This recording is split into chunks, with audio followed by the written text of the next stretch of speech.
Hello everybody, welcome back to my channel. Today we are tasting Turkish Vermouth, which is aromatized wine with Mahaleb, or in Turkish Mahaleb. Mahaleb is a spice coming from the seed of a wild cherry. The owner of this winery found wild Mahaleb berry and decided to add the spice into the fortified wine, so we have Turkish Vermouth. Fermentation of this drink is stopped by the addition of alcohol, which is very similar to fortified wines such as port and sherry. Pablo approved. And now it's time to taste our wine. Let's open it.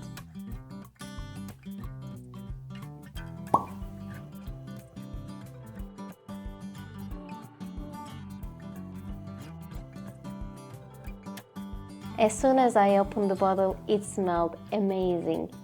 Okay, it's cherry, but it's more like cooked cherry in very long time. It's more like cherry jam I'm smelling. It's gonna be sweet and very delicious, I can tell already, because I can also smell sour cherry in here. So I'm so excited to try. I put a little bit too much in my glass, but we will check the color and evaluate our wine like we always do.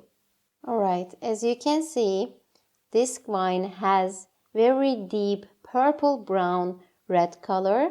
So let's give a little swirl. You can see the wine legs very clearly in this wine because this wine has 80% of alcohol. Alright, let's give a smell first.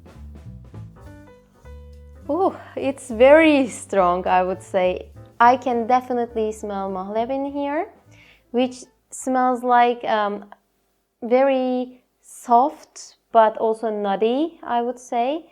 It's sour but at the same time sweet. In Turkey, we have a lot of dishes that includes Mahaleb in the recipe. Also some desserts you can see Mahaleb, but this is the first time that I am smelling Mahaleb flavor in a wine. Let's give a first taste. It's like a cherry jam. It's of course more complex than cherry jam, but it's very cooked, very nicely caramelized cherry jam. Very sweet. Mahaleb taste is there to soften the sour flavor. It's very balanced drink, I would say. I love it. This wine is suggested before meal or after meal, so you can consume this with your appetizers like cheese or some nuts, or you can have it with your dessert or coffee after your meal. Vermouth is a fortified and aromatized wine flavored with botanicals, wine, and sugar, and strengthened with the addition of spirits. The fortification process involves adding alcohol during fermentation to stop yeast activity, preventing it from consuming all the sugar. One key difference between fortified wines like port and sherry and vermouth is the addition of bitter roots, dry spices, and other botanicals, which give vermouth its distinctive character. While vermouth was traditionally used for medicinal purposes, it was later served as an aperitif. Today, vermouth has different styles such as sweet red, sweet white, or dry white. Also, it is used in many famous cocktails such as martini. The Turkish vermouth with Mahaleb that we are drinking today is produced by Diren Winery. This vermouth is made by halting the fermentation of fresh grape must with added alcohol and infusing it with a spice derived from the seed of Mahaleb, a type of wild cherry. Diren Winery's vineyards are located in Turkey's Black Sea region, where they cultivate well-known grape varietals such as Merlot, Riesling, and Pinot Noir, as well as local varietals like Öküz Gözü, Boğazkere, Narince, and Emir. Due to its sweet and aromatized nature, this drink is especially recommended to be enjoyed with Turkish coffee. Additionally, this video is not sponsored. And I prepared two different types of coffees. Turkish coffee and filter coffee, which is manually brewed, and Turkish coffee is not looking how it's supposed to look. There should be some bubble layer in here, but the taste is same, it's just cooler look. I'm gonna start with my Turkish coffee, sip my coffee. That's really good. I didn't add any sugar. You can have your Turkish coffee usually without sugar, a little bit sugar, middle sugar, or very sugary. These are the options that people will offer you. It's very traditional. Some of you might know from Greece as well. They have the same coffee. Yeah, but here we go. Sip my wine. That's interesting. Mahaleb flavor in here is boosted by coffee, I would say. I don't know whether I'm biased because I know that this is gonna be a good match, but I feel like the sour flavor in the wine is less, but it's actually a very sweet match together because it's balanced. Now let's try our filtered coffee. I'm very curious about that. These beans are also chocolate, dark chocolate tasting beans. Let's try. Sip our wine. It's a very similar taste, but maybe because of brewing method, the Turkish coffee was stronger than my filter coffee. So I taste sour flavors more dominant in my wine. And I would say they go together well, but I would prefer to drink this wine with stronger coffee like espresso or Turkish coffee. And for our foods today, we have a fatty cheese, which is like a young Gouda. Next, we have a date filled with Dubai chocolate. And we have a dry fig from Turkey. And the star of today's pairing is cherry brownie.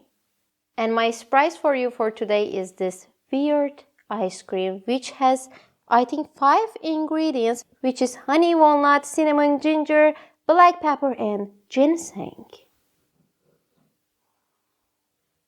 You might think that this channel will be sip and sip because of the coffee, but it's sip and dip. So let's try our food pairing. Let's start with our cheese. Do you have a little bit to sacrifice? Good boy. That's okay.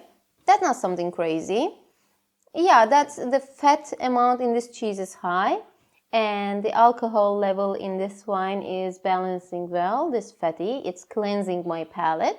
Let's continue with our date filled with Dubai chocolate. I don't like Dubai chocolate, but I did it for you guys because it's popular. Some reason. Let's try. Chocolate is very good with this wine. I love it. I love it. The date is also good. To be honest, this Dubai chocolate date did not have so much pistachio in it, so I didn't taste much pistachio, which I was curious about how pistachio will go with this wine. But the milky chocolate and date is very good match with the cherry jam flavor in this wine. I like it. Let's continue with our fig. Dry fig.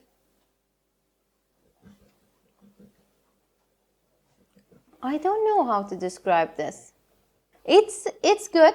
It's not bad flavor together, but I can't find the correct word for it. Let me eat again. It's sour together. Maybe fig was too sugary, but usually it's a good pair to match your sweet wine with a sweet dessert. Like they balance each other's sweetness, but I don't know. It make almost my drink too sour. It's not bad match, but it's not as good as chocolate, I would say. Let's continue with our star dish. Our cherry brownie. I'm very excited. I will link the recipe below if you want to try, because I think it cooked really well. Cheers. Oh, that's so good together. I use bitter chocolate. That's amazing. I think the bitter chocolate is better than milky chocolate, and the baked cherry in here is matching really well with these flavors in here. Mahaleb is good with the bitter chocolate together, and cherry taste in here is good with the cooked cherry in here. You know, they kind of pair together well. Let's try our ice cream before it gets completely melted. It's too much. I don't taste cinnamon at all. Very vanilla. It's like a vanilla ice cream. I can't taste them together. The ice cream is not lasting long enough to match with it. Actually, it's very creamy together. Now I had a bigger bite of the ice cream. I think it's matching well with the Mahaleb in here. I don't know for what reason. It might be because of honey or cinnamon. I don't know. This feels like a little bit wintry drink, but ice cream is very summery thing. But because of the winter flavors in here, I think it might be a good match. But the star of today is cherry brownie. Alright, thank you very much for watching today's video. I was really excited to try something a little bit out of my expertise. But I am also training my palate, and this wine was absolutely delicious and very complex wine. I will try this wine later when I improve my palate more and also compare my experience with different pairings. Anyways, thank you very much for joining today to me and Pablo, and hope you enjoy and see you in the next video. Oh! No! Fermentation of this line,